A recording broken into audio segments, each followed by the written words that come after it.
Thank you so much. I'd like to thank the Secretary General, and I'd like to thank all of the DCO for that very inspiring declaration and the work that you are doing on behalf of us all. Your Excellencies, it's a privilege to be on this panel with you. Thank you for being with us. And I think the Secretary General has made the intention, the aniyya of this declaration very clear, but we'd like to hear from each of you about what it means, why it's important for your countries and for the community of the DCO in particular. Your Excellency, beginning of you, what do you see as the importance of this declaration? Please. Merci, Rodolphe.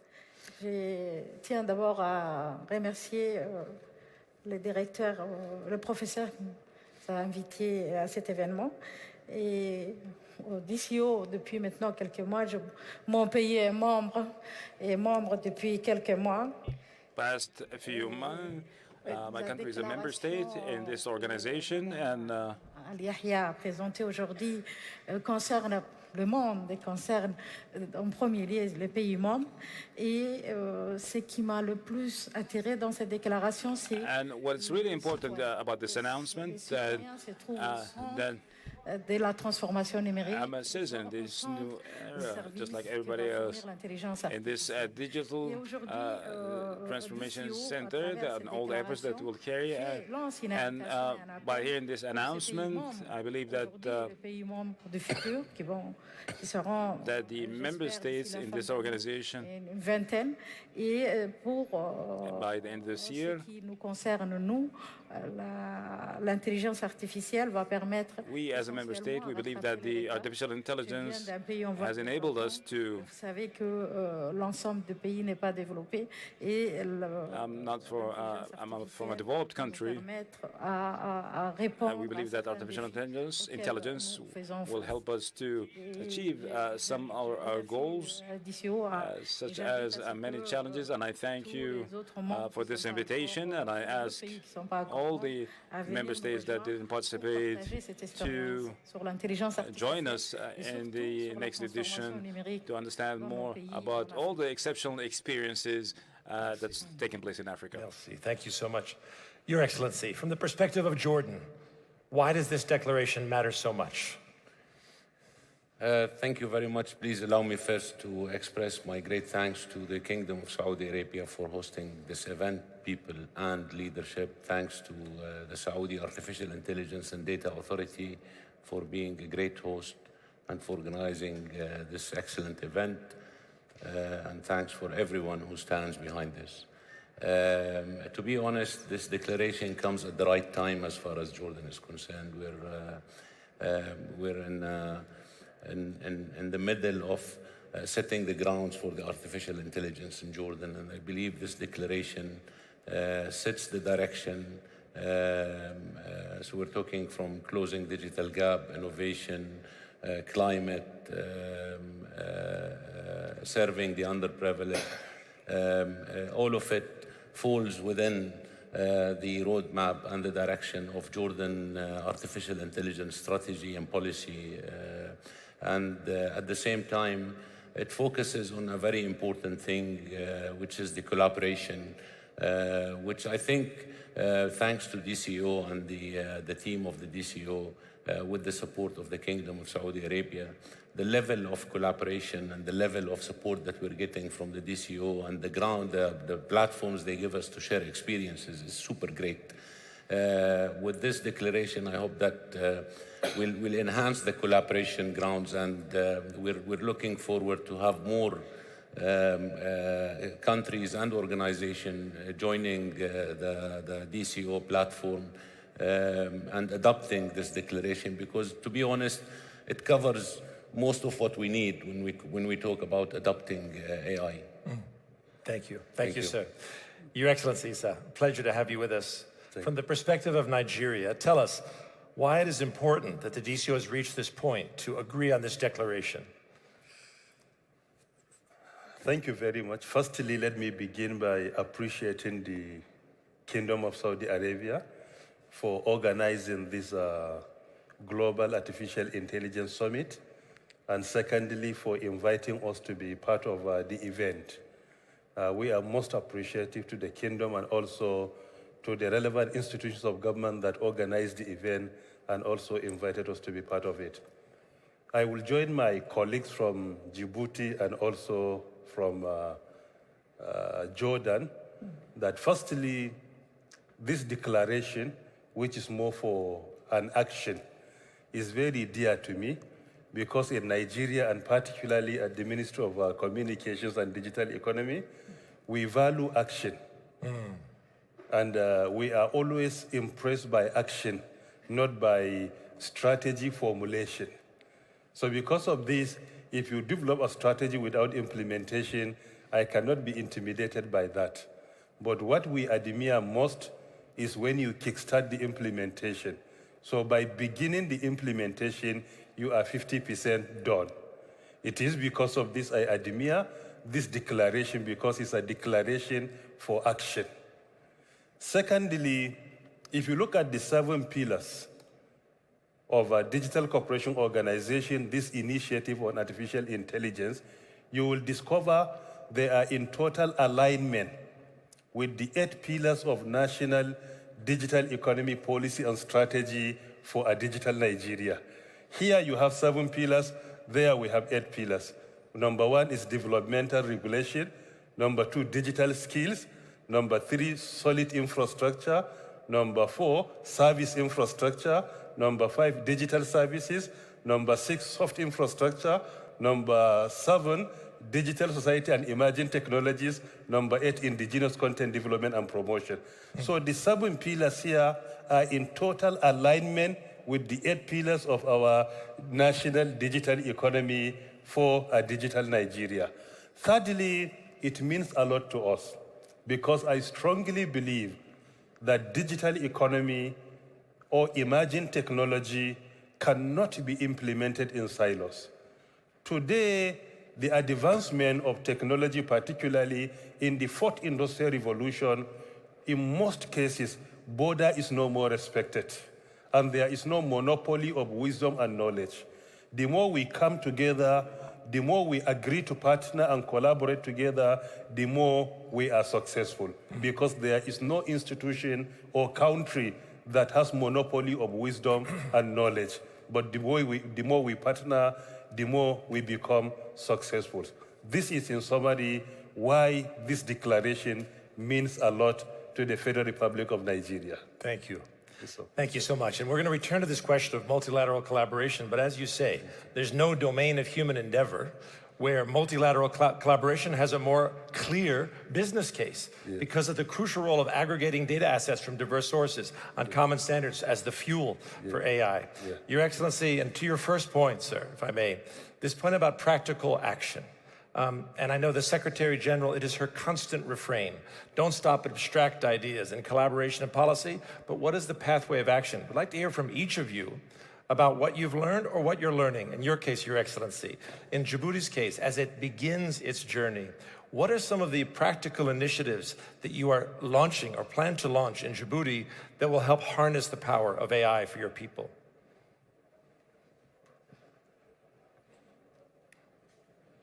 Merci.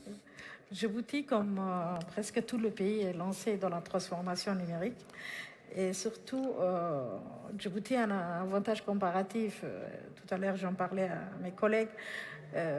A beaucoup investi. With some of my friends, et se positionne and we have worked on how to use the important cables, and this is important, and there are many opportunities that we will start working on. We have challenges ahead, and also we need to have all the platforms important to do that. We don't currently have the important platforms, but we will work on enhancing and improving our platforms. This is also related to all of our digital policies, and also so we have a challenge regarding development, and also in the field of transportation we will use artificial intelligence so that we have the important capabilities to use it in order to develop our infrastructure and to develop our transportation. Djibouti is a country that has no sea coast, but we will work on using artificial intelligence in order to be able to save us in many of the challenges, like in the field of transportation, and it will also enable us to have more development, and also we will fund digital transformation and digital improvements in culture and economy, as well as in administration and management. I also think that the second type of support is using artificial intelligence for the poor countries, and I think that they need to access a better level of living. And given that our country is small, so funding or financing will be mostly in the capitals, and the other areas of the country are not fortunate. So using AI will provide more equity and more access to finances using the internet, using education, and this will enable all citizens who are in the capital or in other cities and rural areas to have the ability to access education and access finance. So also another or a third type of support, which is very important for us, is that we will provide much care for all of these fields, and we will seek the help of other developed countries to work with us and to enable us to have contributions in the field. Thank you so much, Your Excellency. In Jordan, what can the people gathered here today and those listening and who will listen to this learn from the successes that Jordan has had in harnessing AI in practical ways for its people? I'm not sure if we're doing something unique, to be honest, and I wouldn't claim that we are doing something unique, because we are anyway learning from the experiences of countries who already progressed on this field. But in Jordan, what we did is we did the journey of a structured plan related to AI. And first, we got the national policy for AI approved by the cabinet. Then we worked on the strategy and the execution plan, and most importantly, we worked on the code of ethics, and we got the code of ethics document approved by the cabinet as well, and that will set the guidelines and the framework of adopting and using AI in different fields. Now, at the same time, we're working with Jordan universities and all training centers towards building capacity in Jordan. Today we have 20 universities teaching AI.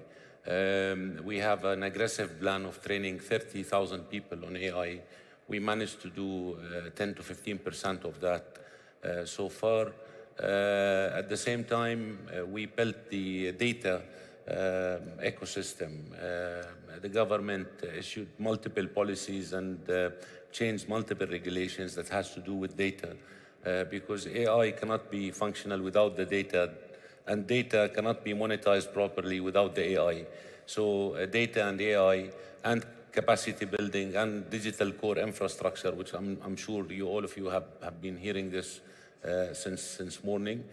All of this is going into a structured long-term plan. We're assessing the government entities in terms of readiness for adopting AI.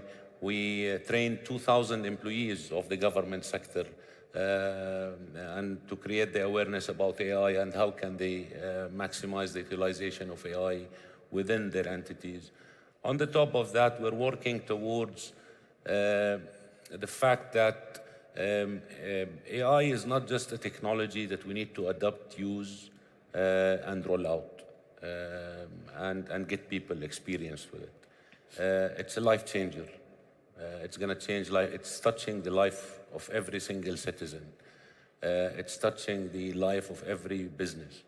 It has to do in creating solutions and overcoming every single challenge that we're facing. But at the same time, with all the good sides of AI, there are some other challenges related to AI and what's after AI. the job market is going to change for sure. The skills that you need is going to change. Through any routine work or any job that has a repeated routine can be replaced by AI. Now, those people who are doing that repeated routine, what kind of jobs we're going to create for them after AI, when AI take over their job? Even professionals in AI is not going to only affect the skilled laborers or the laborers. It's going to affect everybody. It's going to affect doctors, lawyers, and each and every field, teacher, you name it, public employee. Looking at AI going into the health sector, it's amazing. When you read the articles, I don't need to tell you the details, Google it, and you'll find out the potential of AI in health sector, the potential of AI in agriculture, the potential of AI in so many other industries. So we have to be ready for that as well. Not only ready for AI, ready for the impacts of AI. 100%. Thank you for that. Your Excellency, Professor Issa, these are sort of two questions. One, successes that you've had in Nigeria, things that you've learned from those, but also what are the most important challenges that you've had to overcome and that you think we'll have to overcome in the future? Please. Thank you very much, Mr. Rudolph. Firstly, on the success story in Nigeria. And going through the lane of history, I can say the success story began around August 2019, which is more than 3 years today, by when we crafted the National Digital Economy Policy for a Digital Nigeria. Pillar number 7 in the policy is digital society and emerging technologies. AI falls under emerging technologies. AI, 5G, Internet of Things, cloud computing, autonomous vehicle, nanotechnology, biotechnology, all of them fall under emerging technologies. After crafting that policy, we commenced its implementation immediately. Parts of the implementation of that policy, we established what we call National Center for Artificial Intelligence and Robotics. That is a world-class center established by the government of Nigeria, where we brought all the world-class facilities that are required, the personnel with the expertise to manage the center, and also to mentor our younger ones, particularly to discover the talent we have in the country and see how we can effectively harness this talent that will come up with a solution to our indigenous challenges and problems within the country.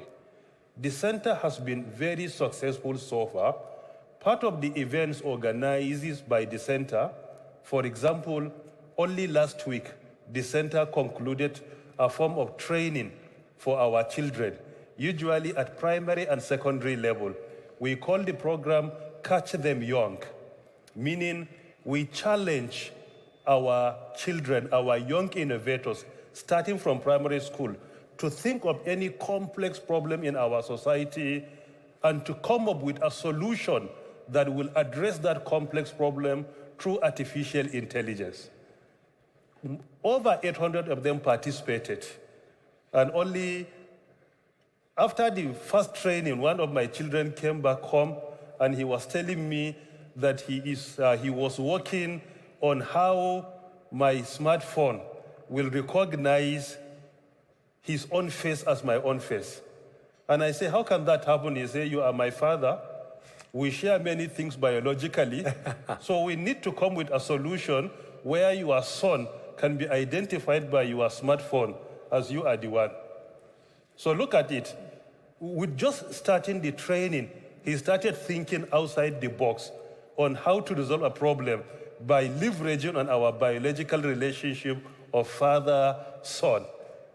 And at the end of the training, one of my children got the second best prize in the country. Fantastic. Through what? Through identifying a problem and coming up with a solution in artificial intelligence. So this is part of what we have started. You will discover that children at primary school invented drones. And not only drones on paper, physically you can use the drones, and they're at primary level.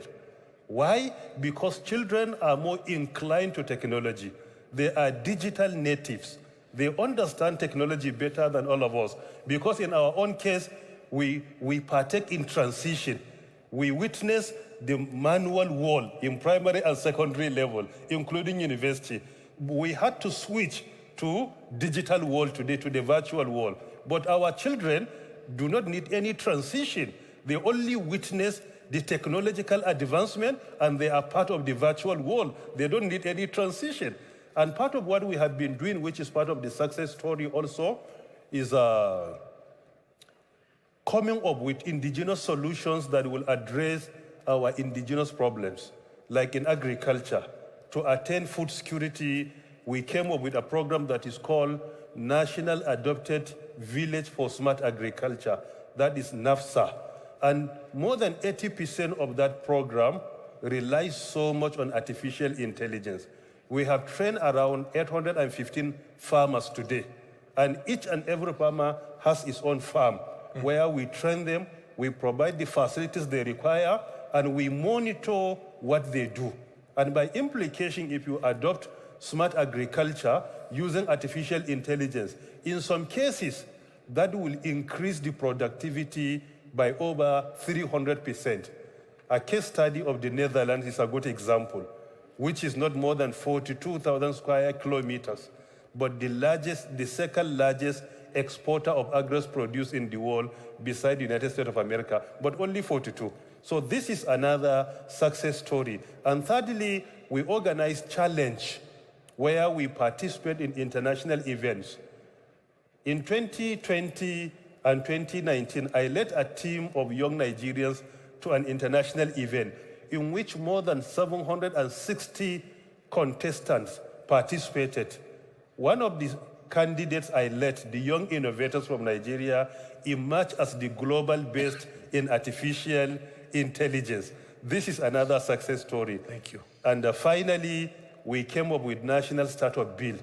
That bill is to provide so many opportunities for our young innovators to leverage on AI and come up with solutions. Government is willing to provide seed funding. Government is willing to support by tax holiday, by incentives, by loan where applicable. So these are some of the initiatives. Merci. There could be challenges, but we always consider challenges